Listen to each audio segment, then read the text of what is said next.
I can't even imagine what the suicide and homicide and just the rates of depression, and accidental deaths due to overdose are going to look like in the future.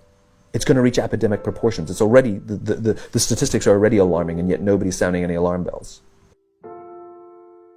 Parents have to intervene. We have to stop giving our kids free access to social media and phones at young ages. They are not ready for it. Their minds cannot cope with the dopamine. They can only have it up to a certain hour, and you take it away. They're children. You can take the phone away. We've got to intervene as parents. But as companies, we now have to deal with the influx of kids that are coming into our companies with addiction. Watch, I see it all the time. Walk through any office.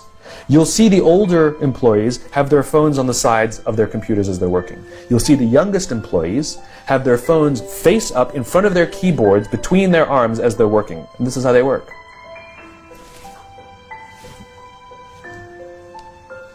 And the science is alarming. They did experiments on mice where they did the multitasking. They put flashing lights to mimic going from the computer to the cell phone, the computer to the cell phone to the TV.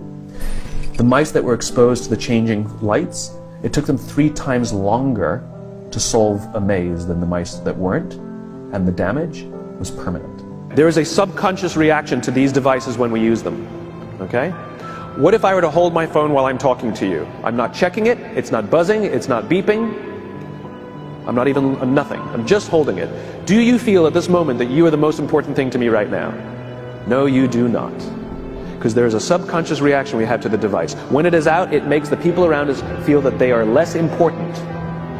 So when we're walking down the halls in our offices and somebody says, hey boss, can I ask you a question? You go, sure, what's on your mind? We've just told them they're not that important. Or we can go, sure, what's on your mind?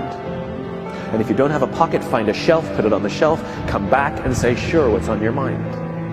When we show up to a meeting, or a lunch, or a dinner, with our colleagues, our clients, or our friends, or our families, and we put the phone on the table, we have announced to everyone in the room that they are not that important to us.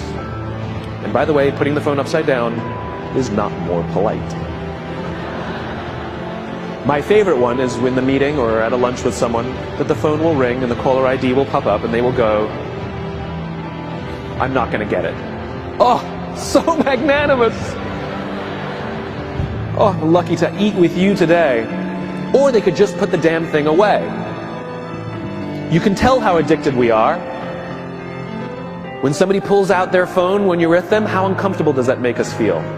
You're walking down the street with someone, they pull their phone out. We feel stupid, so what do? We pull our phones out. We're so addicted. Somebody goes to the bathroom when we're at dinner, and what do we have to sit there by ourselves? God forbid we should look around the room for 5 minutes. We pull our phones out. Meetings, awful. What do we do when a meeting happens, right? Everybody's sitting waiting for the meeting to start. Bob's running a few minutes late. Bob's here? Okay, start the meeting. Do you know when relationships are built? All that in between time.